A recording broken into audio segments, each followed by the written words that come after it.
Intelligence officials say they've foiled a plot to bomb synagogues in Chicago. 2 packages containing explosives were intercepted in Dubai and Britain coming from Yemen. The packages were found on UPS and FedEx cargo planes, triggering security alerts in the US, UK and the Middle East.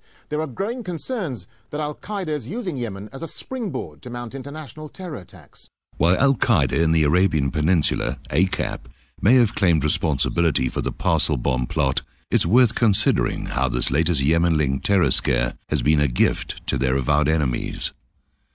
A mere 2 weeks before the discovery of mail bombs addressed to 2 places of Jewish worship in Chicago, Rupert Murdoch sounded prescient as he received an award from the Anti-Defamation League for his support of Israel. The terrorists continue to target Jews across the world, declared the media mogul in his acceptance speech. But they have not succeeded in bringing down the Israeli government, and they have not weakened Israeli resolve. Equating criticism of Israel with anti-Semitism, the Fox News owner smeared the growing worldwide condemnation of Israel's rogue behavior as an ongoing war against the Jews. Benjamin Netanyahu, a frequent London House guest of Murdoch and a likely recipient of his political contributions, was quick to make hay of the foiled plot.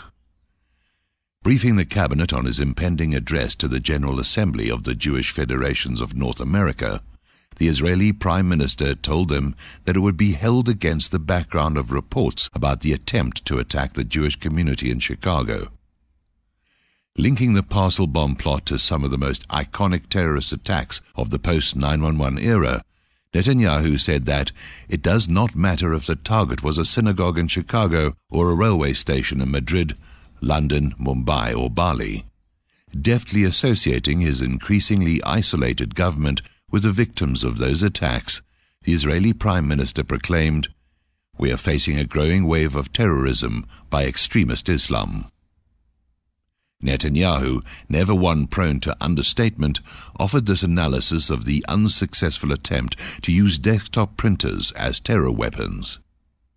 It is growing in the scope and brazen gall of its attacks, in the weapons which it is arming itself, and in the sweeping objectives of the leaders of global terrorism.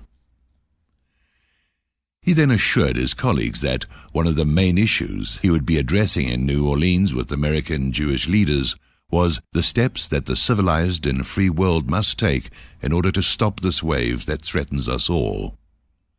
Needless to say, these steps are unlikely to include an end to the 43-year-old occupation and colonization of the West Bank, or a lifting of the 4-year-old blockade of Gaza. An American apologist for Israel's self-appointed guardian of the civilized and free world took a similar line. Joel Pollack, a Republican candidate in the midterm elections, released a statement condemning the attempted terror attack, saying he would be spending the Jewish Sabbath in West Rogers Park in solidarity with the people of the 9th Congressional District, who were the direct targets of Al-Qaeda terror. Sounding a lot like Netanyahu. Have the power now to act, summon the will, because the terrorists have the will to destroy America, to destroy freedom, to destroy all of America's allies and all the democracies, Israel being simply on the front line. What is important to understand is that you have to dismantle the entire terror empire, and especially before its main practitioners, the terror states of Iran and Iraq, acquire nuclear weapons. Pollack attempted to rally his constituents by telling them, "We must not stop fighting to eradicate the twin evils of terror and hatred." We don't approach this as a small problem of Israel or a small problem of America vis-a-vis bin Laden. Again, we can take it as read that the terror and hatred Americans are being urged to combat only applies to Israel's enemies. Debka Net Weekly, which describes itself as the leading geopolitical newsletter, has even attempted to implicate Israel's current enemy number 1, Iran. The next issue, for subscribers only, promises to reveal how the Al-Qaeda air package plot fit into the selective partnership between Tehran and Al-Qaeda and Holmes on the areas where their schemes dovetail. But how trustworthy is the leading newsletter in this rarefied field?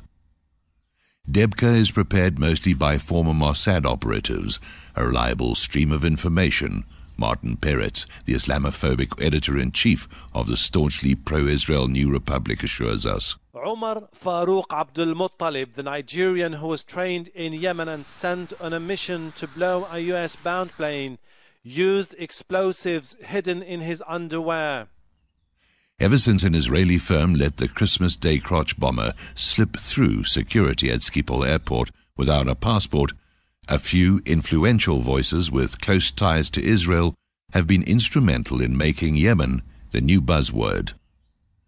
Appearing on Fox News 2 days later, the #1 pro-Israel advocate and leader in Congress, Senator Joe Lieberman, announced, Iraq was yesterday's war, Afghanistan is today's war. If we don't act preemptively, Yemen will be tomorrow's war. Within a week, Bruce Rydell, a senior fellow at the Saban Center in the Brookings Institution, had an op-ed in the Daily Beast titled The Menace of Yemen, touting the botched Christmas Day plot as evidence of the growing ambition of Al-Qaeda's Yemen franchise. Rydell called for significant American support to defeat AQAP. Rydell's employer, the Saban Center, is named after Chaim Saban, the Israeli-American media mogul who in 2002 pledged $13 million to found the Saban Center for Middle East Policy. 2 years later, the billionaire admitted to the New York Times, "I'm a one-issue guy, and my issue is Israel."